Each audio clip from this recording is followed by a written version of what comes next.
Linking your bank account to LinkedIn can help streamline transactions for services like LinkedIn Premium or job postings. Follow these steps to complete the process. Step 1. Log into your LinkedIn account. Open your web browser or LinkedIn app and log into your LinkedIn account using your email and password. Step 2. Access account settings. Once logged in, click on your profile picture in the top right corner. From the drop-down menu, select Settings and Privacy to access your account settings.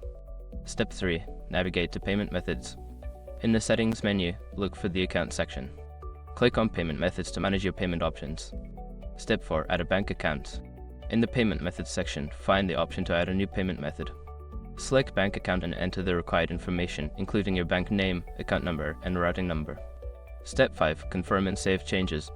Review the information you entered for accuracy. Once confirmed, click Save to link your bank account to your LinkedIn profile. By following these steps, you can successfully link your bank account to your LinkedIn account, enabling easier transactions for various services.